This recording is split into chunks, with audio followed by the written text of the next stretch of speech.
Olá, paz do Senhor Jesus seja com todos, muita saudade de vocês. E hoje eu vim trazer um pouquinho da palavra para nós meditarmos a respeito da obra do nosso Senhor Jesus Cristo na redenção. Hoje, um domingo de Páscoa, quando nós nos lembramos da nossa libertação através de Cristo Jesus na cruz do Calvário. Gostaria de ler um versículo aqui, Evangelho de João, capítulo 17, versículo 3. A vida eterna é esta, que conheçam a Ti só, por único Deus verdadeiro, e a Jesus Cristo, a quem enviaste. Esse versículo ele faz parte da oração que Jesus fez aos seus discípulos,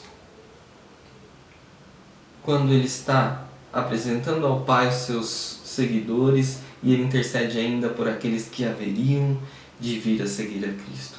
Mas há um conceito aqui que Cristo expressa a respeito da vida eterna. E ele fala em que consiste essa vida? Essa vida consiste naquele que vem a conhecer o Deus único e verdadeiro. Conhecer o Deus único e verdadeiro e conhecer a Jesus, a quem Deus enviou. Nós como cristãos, nós cremos num Deus bom, um Deus onipotente, um Deus justo, um Deus amoroso. E nós entendemos pelas Escrituras que Deus, por seus propósitos, por sua presciência, por sua soberania, Ele cria os seres humanos, Ele cria seres celestiais, Ele cria a natureza, Criador e sustentador de todas as coisas. Mas Ele cria seres livres e seres capazes de fazer escolha. Essa liberdade que torna possível o amor sincero, a bondade sincera e a alegria verdadeira. Então nós podemos ver que, pela corrupção dessas criaturas livres, existe o mal. E nós temos que lidar com uma complexidade de doutrinas que elas não são fáceis. Temos que lidar com a doutrina da queda, temos que lidar com a doutrina da condenação e da morte eterna, pecado, diabo e, portanto, redenção também. Quando Jesus ele diz que a vida eterna consiste em conhecer a Deus Pai e Jesus a quem Ele enviou, nós vemos que Jesus ele é conhecido como Salvador. E Ele só é Salvador porque existe a necessidade de redenção. O que é salvar? Salvar é colocar em segurança, tirar de uma situação de perigo. Quando você lê na Bíblia, no Antigo Testamento, a salvação está sempre relacionada ao livramento de um perigo, de um exército inimigo, de ameaça de um tirano, de um imperador, de uma moléstia. A salvação está sempre relacionada à segurança física. Mas nós podemos ver nas Escrituras que a maior exposição ao perigo que o homem pode ter é o seu estado de pecador e a sua inimizade contra Deus. Não existe um perigo maior do qual alguém possa ser salvo do que o pecado, porque isso gera a morte eterna. É por isso que Jesus, quando Ele vem e Ele declara lá em Lucas, no capítulo 19, no versículo 10, Ele diz: o Filho do Homem veio buscar e salvar o que se havia perdido. Então, para nós podermos falar a respeito de um Salvador, nós precisamos ter a consciência de que este Salvador veio para salvar pecadores. E que nós somos pecadores necessitados dessa graça e da misericórdia de Deus. Nós vemos que esse mal que vem sobre a humanidade é aquela tentação que o diabo lança lá no Jardim do Éden e diz assim: você não vai morrer, você vai ser igual a Deus.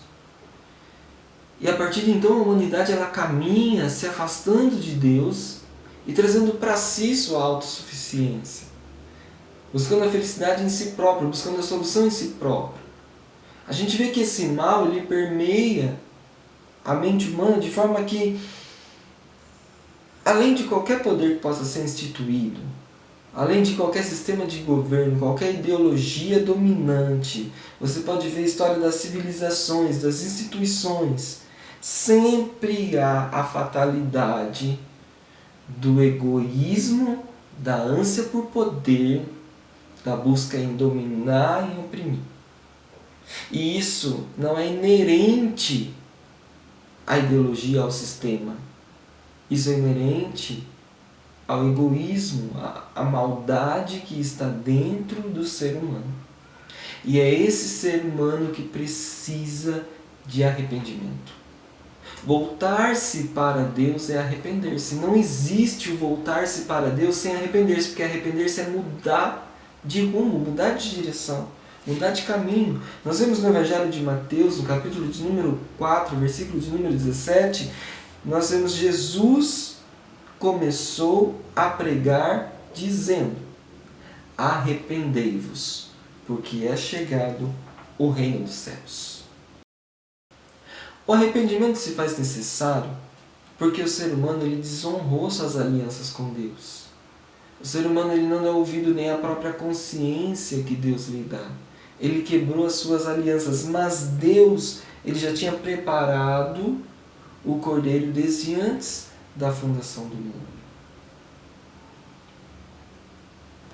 Veja que quando Cristo vem ao mundo, Deus está entrando na história humana através do seu Filho. E Ele envia ao mundo um homem perfeito que paga a dívida da humanidade. Somente um ser humano perfeito seria capaz de cumprir a vontade de Deus.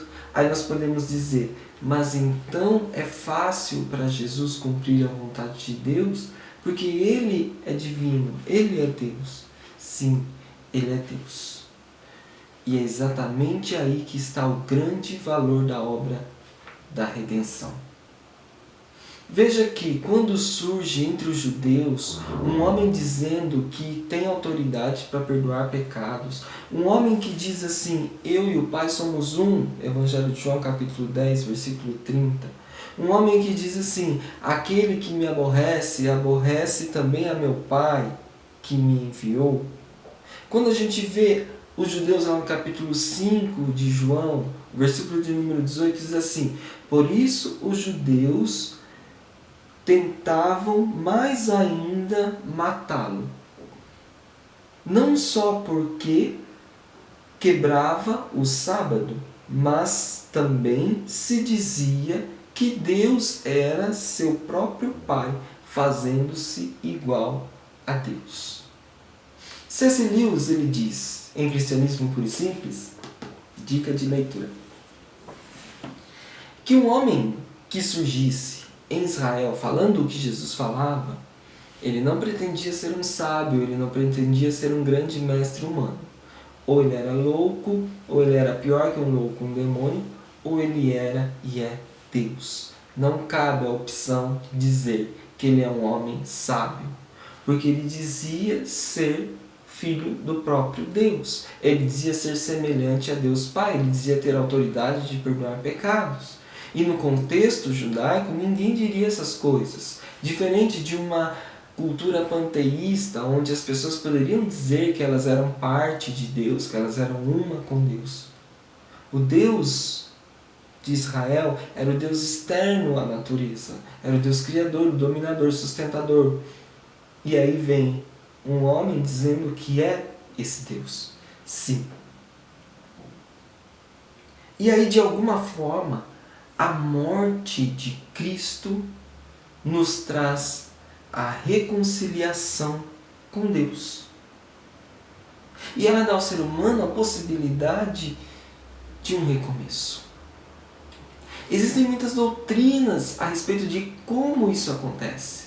A teologia ela se ocupa dessas coisas. Mas nós não precisamos nos preocupar em querer colocar dentro da nossa mente a completude de todas as doutrinas. porque isso vai se tornar impossível a nós. Aqui em Cristianismo Puro e Simples, C.S. Lewis dá um exemplo muito interessante, que ele fala assim, a pessoa que se alimenta, ela sabe que um alimento pode nutri-lo, mesmo antes da ciência da nutrição existir e vir a falar para ela sobre vitaminas e proteínas e tudo mais. Então entende que o sacrifício de Cristo ele é suficiente para nos trazer salvação e redenção, antes mesmo de nós termos a capacidade de compreender como que essa doutrina foi sistematizada posteriormente.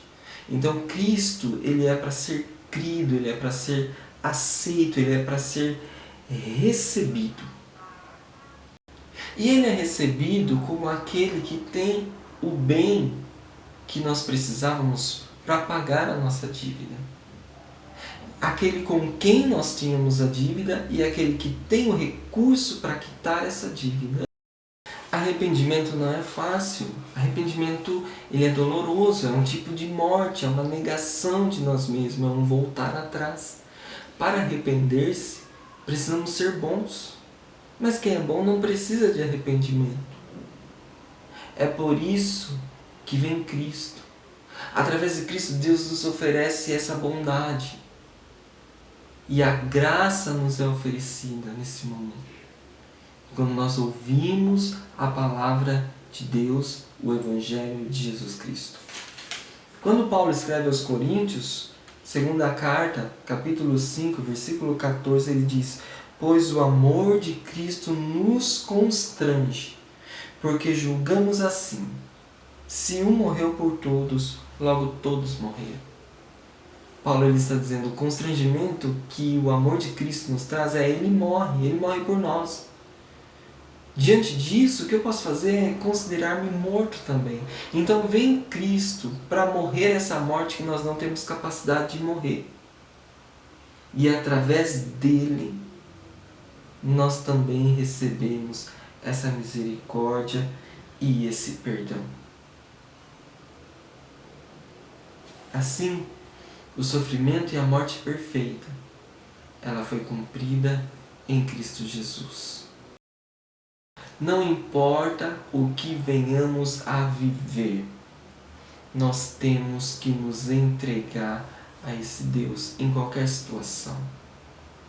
Se nós conhecemos nosso Deus, nós confiamos nele, sabemos que ele tem o controle e o domínio da história, em qualquer momento, em qualquer situação. Chega um momento em que esse evangelho simples, que esse evangelho de Jesus está no céu, Deus está lá olhando para mim, sorrindo, me amando e tudo está ok, não cabe. Nós estamos vivendo uma situação em que o oba-oba, o triunfalismo, o determinismo não cabe, não funciona. Nós temos que nos voltar para a palavra de Deus. Nós temos que nos voltar para a soberania do Senhor, que Ele tem o controle da história, que Ele age na história humana. Nós temos que parar e nos voltar qual é a nossa suficiência. Às vezes nós usamos o nome de Deus, o nome de Cristo, mas para sermos os nossos próprios deuses. Nós usamos Cristo como um nome que vai dar escape, vazão a todos os nossos desejos, nossa autossatisfação. Mas chega um momento de nós parar para pensar o que é que vale nesta vida. Esse mundo passa e nós estamos vendo que passa. Os nossos desejos passam, perecem. Os nossos desejos descontrolados, eles se acabam. Mas a palavra nos diz que aquele que faz a vontade de Deus, ele permanece para sempre. Busque conhecer a Deus. Busque conhecer a vontade de Deus. Não cabe a nós cristãos ficarmos tomando partido desse ou daquele, ideologia essa ou aquela, porque a nossa fé está num Cristo que está acima de todas as coisas. O bem supremo, a verdade maior, nós temos que nos voltar para a palavra dele. Aquele que veio para nos trazer o conhecimento da vontade de Deus. Para Deus era impossível morrer, para Deus é impossível sofrer na carne, para Deus era impossível padecer humilhar e obedecer. É por isso que Ele vem através de Cristo, para tomar o nosso lugar e para padecer, para sofrer.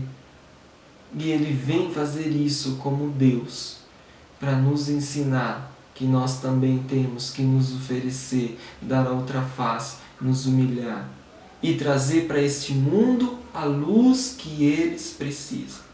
Para falar a mentira, já tem muita gente falando. Para trazer contenda, já tem muita gente trazendo. E nós temos que espalhar notícia. Qual é a notícia? A notícia que nós espalhamos é a boa nova do Evangelho. Evangelho é o anúncio de uma mensagem, de uma notícia boa. Qual é essa notícia boa? O pecado e a morte foram destruídos por Cristo Jesus. O reino de Deus é chegado e está entre nós. E nós temos essa palavra viva em nosso coração. A notícia é: está consumado, está feito. Não é uma proposta, não é um pedido, não é um convite, é um aviso. Cristo disse: está consumado, a obra da redenção está feita. Que nesse dia nós possamos parar para pensar na morte e na ressurreição de nosso Senhor Jesus. Que a nossa disposição de viver ou morrer para Cristo não seja apenas uma ideia vaga na nossa cabeça, mas que nós possamos aproveitar esses momentos para estarmos em intimidade, em comunhão com o nosso Deus. O que é que nos resta nesta vida de bem mais precioso, se não for o amor do nosso Senhor? Que o Espírito Santo de Deus esteja presente, consolando, ensinando, fortalecendo a Igreja do Senhor neste momento e naqueles que hão de vir. Deus nos abençoe em Cristo Jesus. Amém.